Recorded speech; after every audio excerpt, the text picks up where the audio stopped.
Hello students, मैं हूं मिष्टी और एक बार आपका फिर से स्वागत है मिष्टी के यूट्यूब के स्टडी मंत्र चैनल पर। आज हम लोग डिस्कस करने वाले हैं रूट माइक्रोब्स इंटरेक्शन की। रूट का माइक्रोब्स के साथ किस प्रकार का इंटरेक्शन पाया जाता है, इसके ऊपर हम लोग स्टडी करने वाले हैं। तो सबसे पहले है जो ये टर्म वो किसने दी थी, एक जर्मन फॉरेस्ट पैथोलॉजिस्ट थे ए.बी. फ्रैंक ने 1885 में ये रूट माइक्रोब्स इंटरेक्शन की टर्म दी थी। तो आप ये नोट डाउन कर सकते हो, कई बार शॉर्ट क्वेश्चन में पूछ लिया जाता है कि who describe root microbes interaction. फिर है mycorrhiza is a symbiotic association between fungus and root of higher plants. Mycorrhiza एक प्रकार का सहजीवी संबंध होता है किनके बीच में, फंगस और हायर प्लांट्स की रूट के बीच में। प्लांट रूट के आसपास सोइल में अनेक माइक्रोब्स प्रेजेंट होते हैं। इनमें से कुछ ऑर्गेनिज्म रूट के साथ घनिष्ठ संपर्क में रहते हैं जिन्हें माइकोराइजा कहते हैं। माइकोराइजा, अब वो वाली डेफिनेशन ही वापस से यहाँ पे नोट डाउन की गई है, तो आपको एक बार ही नोट डाउन करना है।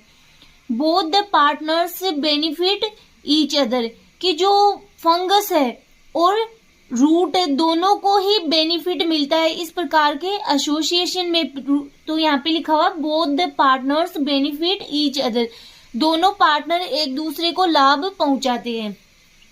फिर इनके टाइप्स आ जाते हैं। पहले है एक्टोमाइकोराइजा।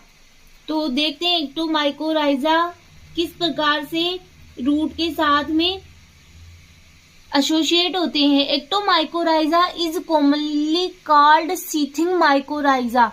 अब इसके नाम में ही इसकी डेफिनेशन छुपी हुई है कि एक्टोमाइकोराइजा मतलब ऐसे माइक्रोब्स जो रूट के अंदर तक पेनिट्रेट नहीं करते हैं, ठीक है, जो कि ओनली फॉर रूट के बाहर की साइड एक प्रकार के शीथिंग माइकोराइजा होते हैं जो कि शीत का फॉर्मेशन करते हैं।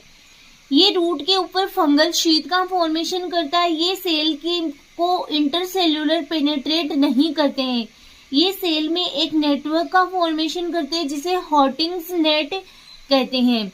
अब ये भी आपके लिए इम्पोर्टेंट हो जाता है कि व्हाट इज हॉटिंग्स नेट। तो ये एक प्रकार का नेटवर्क होता है जो कि किसके द्वारा बनाया जाता है, एक्टोमाइकोराइजा के द्वारा बनाया जाता है। एक्टोमाइकोराइजा पाइनस फंगस सीड्रग जैसे प्लांट्स में पाया जाता है।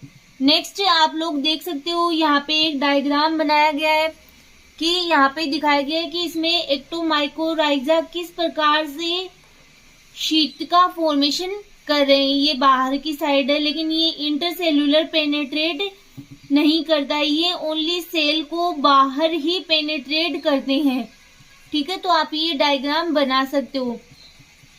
नेक्स्ट है एंडोमाइकोराइजा। एंडोमाइकोराइजा मीनिंग अंदर की साइड तक पेनिट्रेट करना।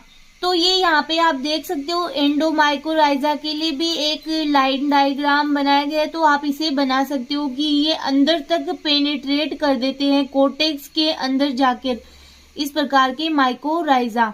बट ये क्या हार्मफुल नहीं होते, रूट को क्या करते हैं, ये बेनिफिट ही देते हैं। सेकंड है एंडोमाइकोराइजा। तो एक है एक्टो और एक है एंडो। एक्टो का मीनिंग होता है कि बाहर की तरफ ही ये पेनिट्रेट करते हैं, कि एक प्रकार से शीट का फॉर्मेशन करते हैं। ये रूट के अंदर कोर्टेक्स को पेनिट्रेट नहीं करते, इंटरसेल्यूलर स्पेस में नहीं जाते हैं। और एंडोमाइकोराइजा कि ये सेल को अंदर तक पेनिट्रेट करते हैं।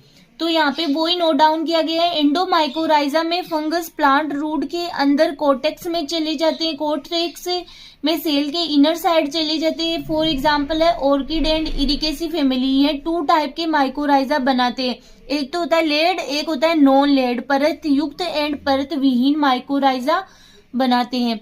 तो आप देख सकते हो बहुत इजी सा सिंपल सा टॉपिक है।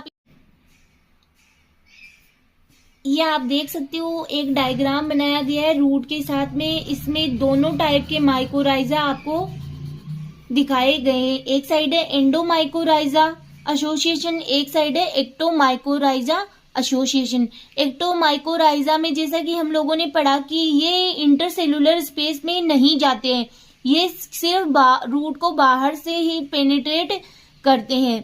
ये ना तो कोर्टेक्स के अंदर जाते हैं और होटिंग नेट का फॉर्मेशन करते हैं। तो ये देख सकते हो आप, फंगल हाइपी है ये, ठीक है।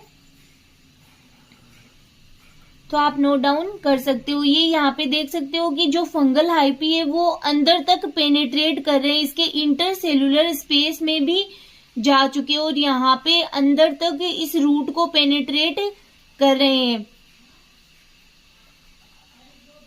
ठीक है। तो आप ये नोट डाउन